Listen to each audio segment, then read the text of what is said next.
ধানের চারা লাগিয়ে বিধায়ক এর প্রতিবাদে দুর্গাপুর নেহেরু স্টেডিয়ামের সৌন্দর্য নষ্ট হয়েছে দাবি শাসক দলের।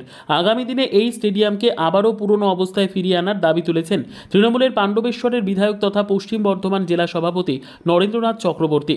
তিনি জানান, রাজনৈতিক কারণে সভা করার জন্য দুর্গাপুরে আরও অনেক বড় বড় মাঠ ছিল, যেখানে এই প্রধানমন্ত্রী সভা করলে হয়তো দুর্গাপুরে খেলার পরিবেশে কোনো ভিন্ন ঘটতো না, কিন্তু নেহেরু স্টেডিয়ামের মতন ঐতিহ্যবাহী স্টেডিয়ামে এই রকম রাজনৈতিক সভা করার ফলে স্টেডিয়াম তার সৌন্দর্য হারিয়েছে। ঐতিহ্যপূর্ণ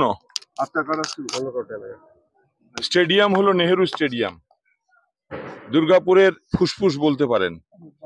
প্রচুর বড় বড় ফুটবলার এই মাঠ থেকে উঠে এসেছে, যারা রঞ্জি খেলেছেন।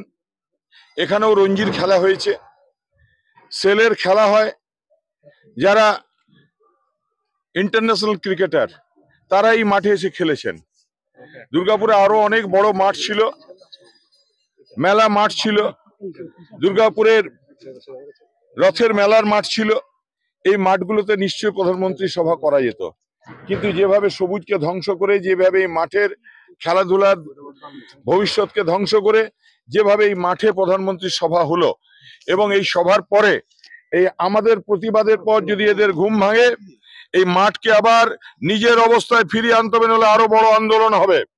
কারণ এই মাঠ দুর্গাপুরের ছেলেরা খেলাধুলা করে। আমরা এখানে রাজনৈতিক উদ্দেশ্যে যেভাবে ব্যবহৃত হলো আমাদের পক্ষে খুব লজ্জাজনক। তাই আজকে মাঠের যা অবস্থা, চারিদিকে কাদায় থই থই করছে, ঘাস কোথায় চলে গেল, এত সুন্দর মাঠ সব নষ্ট হয়ে গেল। তাই আমরা প্রতীকীভাবে প্রতিবাদ জানালাম এই মাঠে যে কাদা হয়ে গেছে সেখানে ধান পুঁতে দিয়ে।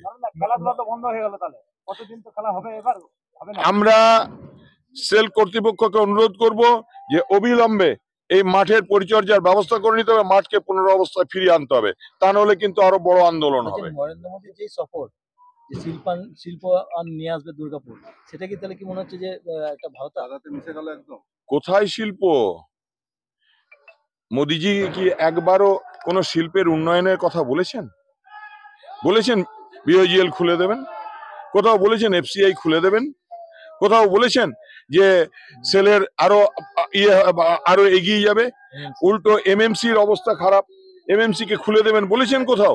কোথাও বলেছেন বার্ন স্ট্যান্ডার্ডকে পুনর্জীবিত করবেন? বলেননি কোথাও।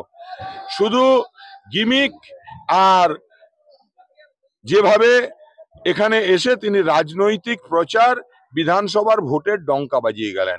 উন্নয়নের নামে সেল গেল সবাইকে সঙ্গে নিয়ে, সবাইকে দিয়ে লোক জড়ো করে এখানে যেটা করে গেলেন, সেটা দুর্গাপুরবাসী ভালোভাবে নেই। সিন্ডিকেট রাজ, তোলাবাজির কথা বলছেন তৃণমূলের বিরুদ্ধে অভিযোগ।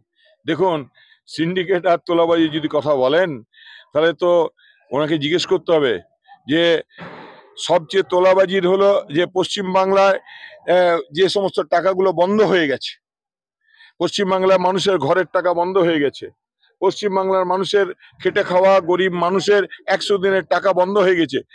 আর যেখানে উড়িষ্যা, আসাম ডবল ইঞ্জিনের সরকার, এই এত বড় বন্যা হলো, এত বৃষ্টি, প্রবল বৃষ্টিতে বাংলার আদর্শকে জলাঞ্জলি দিয়ে, বাংলাকে উপেক্ষিত করে আসাম, বিহার থেকে শুরু করে সবাইকে টাকা দেওয়া হয়েছে। এগুলোই তো সিন্ডিকেট রাজ।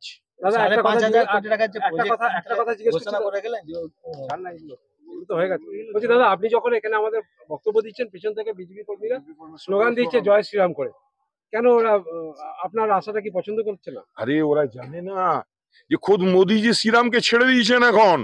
এখন তো মোদিজি মা কালী আর মা দুর্গা কালকে একবারও মোদিজির গলায় শ্রীরাম পাওয়া যায়নি।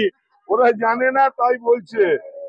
আচ্ছা, আরেকটা জিনিস জিজ্ঞেস করবো, আপনি একটা ফেসবুকে পোস্ট করেছেন, এখানে হচ্ছে বিশৃঙ্খলা হয়েছে, চেয়ার ছড়ি হয়েছে, এটা বাস্তবটা কি? ফেসবুক পোস্টটা আপনার দেখলাম। আরে সে তো দেখতেই পাচ্ছেন।